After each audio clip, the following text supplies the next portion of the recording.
தமிழ்நாடு முழுவதும் திமுக மற்றும் கூட்டணி கட்சி வேட்பாளர்கள் தீவிர பிரச்சாரம் மேற்கொண்டு வருகின்றனர். திராவிட மாடல் அரசின் 5 ஆண்டு சாதனை திட்டங்களை எடுத்துக் கூறி வாக்கு சேகரித்து வருகின்றனர்.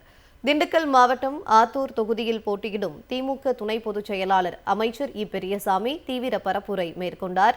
ஆத்தூர் தொகுதிக்கு உட்பட்ட ஆடலூர், பன்றிமலை, சோலைக்காடு, பெரும்பாறை உள்ளிட்ட பகுதிகளில் மலைவாழ் மக்களை சந்தித்து அமைச்சர் இ. பெரியசாமி வாக்கு சேகரித்தார். அப்போது பேசிய அவர், கொடைக்கானல் கீழ்மலை பகுதியில் அவசரகால தேவைக்காக 2 ஆம்புலன்ஸ் வாகனங்கள் கொண்டுவரப்படும் என உறுதியளித்தார். மக்களுக்கான நலத்திட்டங்களை நிறைவேற்றுவதில் முதலமைச்சர் மு. ஸ்டாலினை விஞ்சுவதற்கு யாரும் இல்லை என்றும் பெருமிதம் தெரிவித்தார்.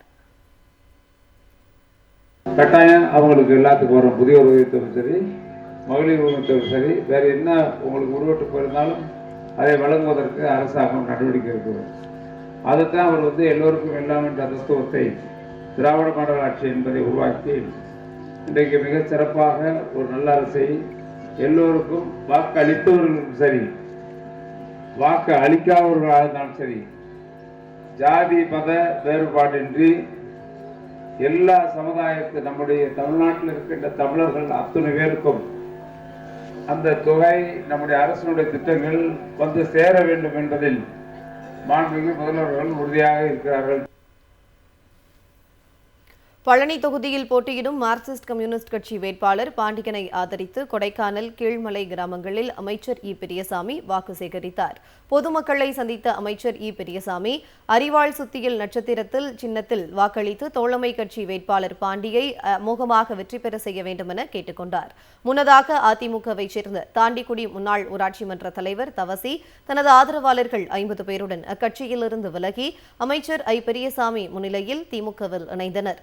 நிகழ்ச்சிகளில் கொடைக்கானல் கீழ்மலை தெற்கு ஒன்றிய செயலாளர் ஐயப்பன், வடக்கு ஒன்றிய செயலாளர் கருமலை பாண்டி உள்ளிட்டோர் பங்கேற்றனர்.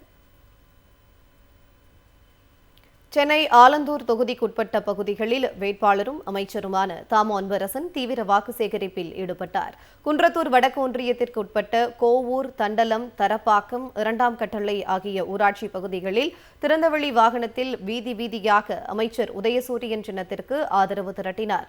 அவருக்கு பொதுமக்கள் ஆரத்தி எடுத்தும் சால்வை அணிவித்தும் திமுக நிர்வாகிகள் வீரவாள் வழங்கியும் வரவேற்பு அளித்தனர். திருவாரூர் மாவட்டம் மன்னார்குடி சட்டமன்ற தொகுதிக்குட்பட்ட பகுதிகளில் வேட்பாளரும் அமைச்சருமான டி.ஆர்.பி. ராஜா தீவிர வாக்கு சேகரிப்பில் ஈடுபட்டார். மன்னார்குடியை அடுத்த ஒளிமதி, நீடாமங்கலம், பூவனூர், காளஞ்சிமேடு, வடகரை வயல் உள்ளிட்ட பல்வேறு கிராமங்களில் அமைச்சர் வாக்கு சேகரித்தார். வழி நெடுகிலும் திமுக உள்ளிட்ட கூட்டணி கட்சியினர் அமைச்சர் டி.ஆர்.பி. ராஜாவுக்கு பட்டாசு வெடித்தும் ஆளுயர மாலை அணிவித்தும் பெண்கள் ஆரத்தி எடுத்தும் வரவேற்று தங்களது ஆதரவை தெரிவித்தனர். ஈரோடு மாவட்டம் கோபி சட்டமன்ற தொகுதி திமுக வேட்பாளர் என். நல்லசிவம் நாள்தோறும் தீவிர வாக்கு சேகரிப்பில் ஈடுபட்டு வருகிறார். வாக்கு சேகரிக்கும் இடங்களில் உள்ள முக்கிய தொழில் சார்ந்த இடங்களில் தொழிலாளர்களுடன் உரையாடுவது, தொழிலின் தற்போதைய நிலைமை, அரசின் திட்டங்கள் குறித்து விளக்கி வருகிறார். இந்நிலையில் கோலி சோடா தயாரிப்பாளர்கள் அதிகம் உள்ள கொலப்பலூர் பகுதியில் வாக்கு சேகரித்த என். நல்லசிவம் சோடாவிற்கான வரவேற்பு, விற்பனை நிலைமை குறித்து கேட்டறிந்தார். அதனைத் தொடர்ந்து பல ஆண்டுகளாக கையினால் சுற்றி தயாரிக்கப்படும் சோடா இயந்திரத்தில் சோடா தயாரித்து வாக்கு சேகரிப்பில் ஈடுபட்டார்.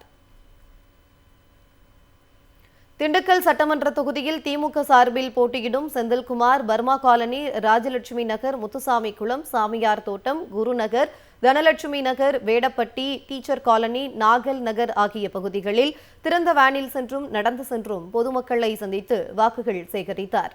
வேடப்பட்டி பகுதியில் ஆதரவு திரட்டிய திமுக வேட்பாளர் செந்தில்குமார் அங்குள்ள டீ கடைக்குள் சென்று தானே தேநீர் தயாரித்து பொதுமக்களுக்கு விநியோகம் செய்தார். பின்னர் தாமும் தேநீர் குடித்து பொதுமக்களிடம் உதயசூரியன் சின்னத்திற்கு ஆதரவு திரட்டினார்.